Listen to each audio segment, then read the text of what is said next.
Shalom Israel, and welcome to another edition of Yashar the Library. Today what we're going to deal with is two books.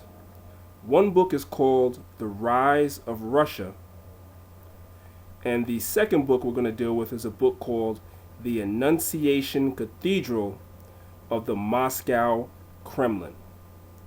Now, if you've been in Israel for a while, and you've watched videos of brothers going out to camp and teaching, a lot of times brothers have to teach the most elementary things in the scriptures to actually get our people's attention.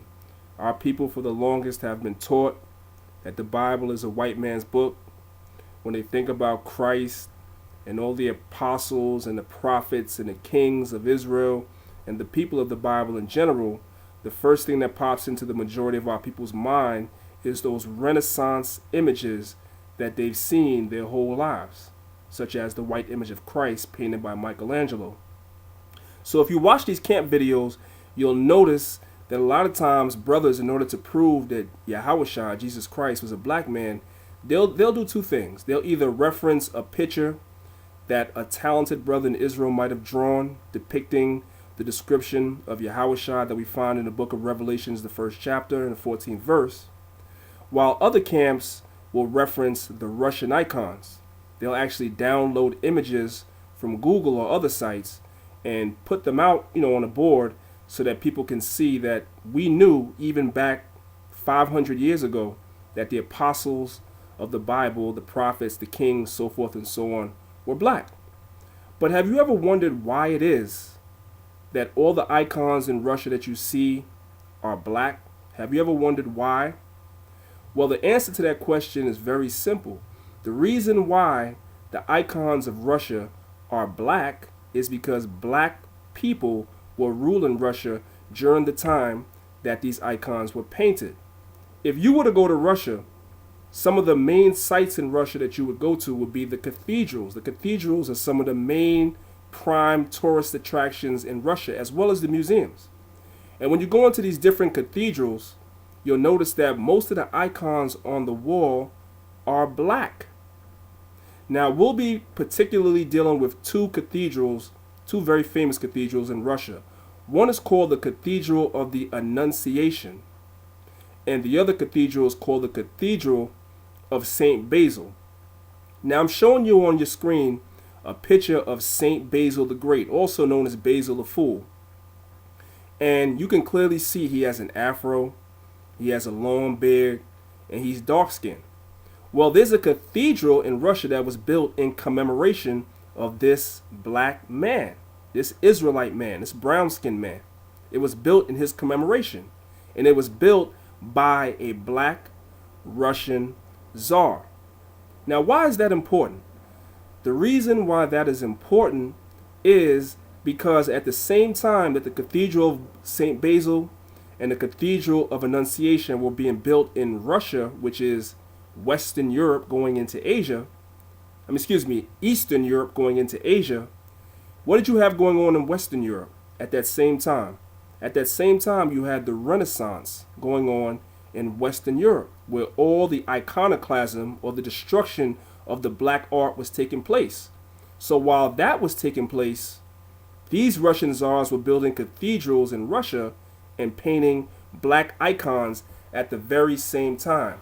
Now, why did that happen? The Most High is behind that. So before we actually get into these two books, I just want to read two quick scriptures to you. The first scripture I want to go to is the book of Proverbs, chapter 21, verse 1.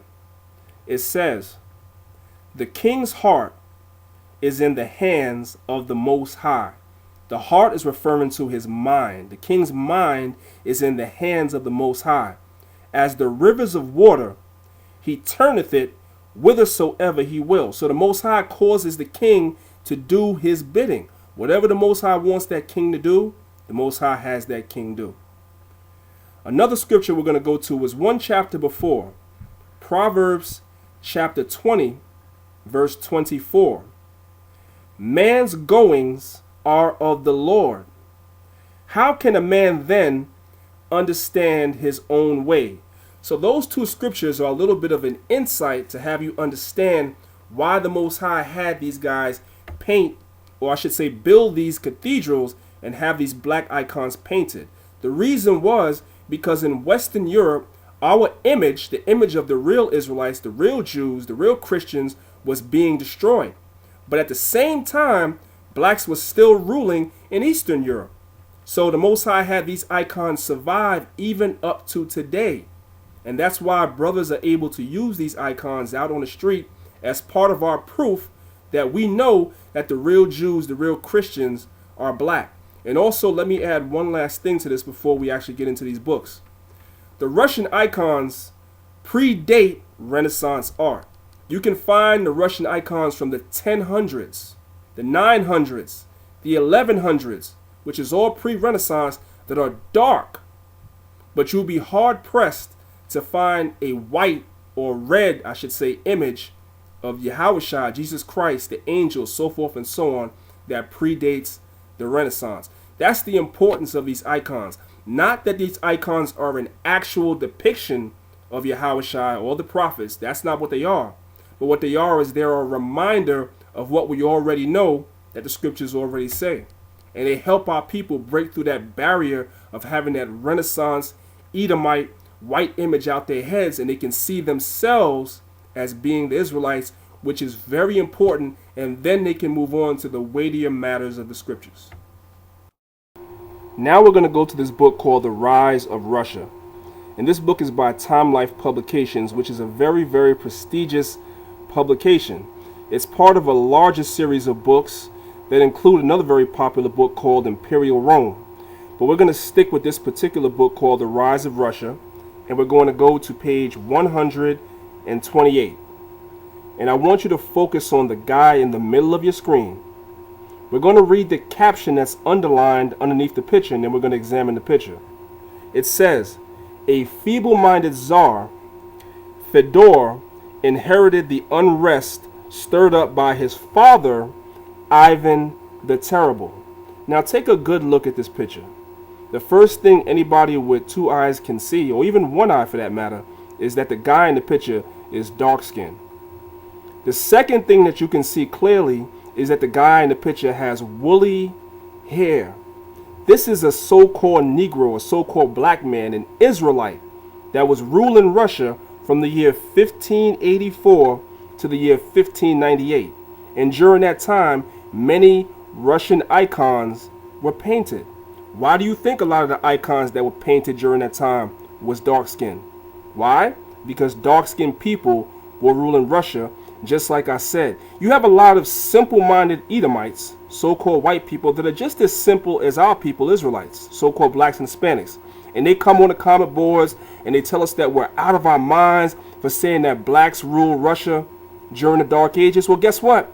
We don't just say that blacks rule Russia during the Dark Ages, but Time Life Publications, a prestigious publication amongst you so-called white people, says that black people rule Russia during the Dark Ages, and this picture is proof of that. Now we're going to turn to page 76 in this book called The Rise of Russia.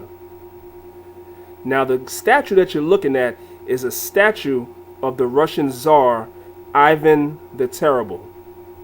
Now the broad nose and the full lips are a dead giveaway that Ivan the Terrible, just like his son, was a so-called Negro, a so-called black man, an Israelite.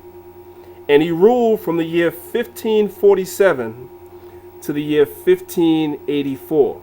He was the Tsar of Russia from 1547 to 1584. In the year 1552, this black Russian Tsar commissioned a cathedral to be built in commemoration of a victory that he had over a group called the Kazan Tartars. And after he defeated the Kazan Tartars in that battle, he commissioned a cathedral to be built. And what cathedral was that? It was the Cathedral of St. Basil. And in case you have a short memory, St. Basil, as I showed you earlier, was a so-called Negro, a so-called black man, an Israelite. And he had a cathedral built in his name by this black Tsar, Ivan the Terrible. And what do you find when you go inside the Cathedral of St. Basil? You find black icons. So you have a black Tsar that built a cathedral in commemoration of a black patron saint, and inside the cathedral is black icons depicting the people, the prophets of the Bible. This is all not a coincidence. Okay? Now, before I get off Ivan the Terrible, I want to say one last thing about him. He was not a nice guy. Okay? If you know anything about history, he killed his son. So he was not a nice guy. As a matter of fact, speaking of the Cathedral of St. Basil, some historians record that the guy that built the Cathedral of St. Basil, designed and built the cathedral, Ivan the Terrible had him killed after he was done. Why did he have the guy killed? Because he said the cathedral was so magnificent that he didn't want that guy to build anything greater. So what did he do? He had him put to death. All right, so he wasn't a nice guy, but he was an Israelite. And that's a dead giveaway as to why you find so many black icons that were painted even during his time. Now we're going to deal with this book called The Annunciation Cathedral of the Moscow Kremlin. The Annunciation Cathedral was a cathedral that was built during the reign of Ivan the Great, also known as Ivan III. He's the grandfather of the so-called black man, the Israelite man, Ivan the Terrible, and the great-grandfather of Ivan the Terrible's son, Fedor, who we also proved was a so-called black man. Now, when we look really quickly back at this book called The Rise of Russia, remember this picture I showed you of Fedor? The guy on his left is supposed to be Ivan the Great or Ivan III. But you can clearly see that that picture is totally out of place. It doesn't match in substance or in style to any of the images that I've been showing you earlier. It doesn't match in substance or style to the picture of Fedor, nor does it match in substance and definitely not in style to all the paintings of the Russian icons. That's something that Time Life book threw in there to throw the reader off. Could you imagine if they put a dark image of Ivan the Great? Then people will start to say, wait a minute, were all these guys black? So it's up to the reader to be able to decipher the difference. That's not Ivan III. Ivan III was a so-called black man. He was an Israelite man. All right. Now, he had a cathedral built during his time called the Cathedral of the Annunciation. Now, we want to take a look inside the Cathedral of the Annunciation, and let's take a look inside and see what we see.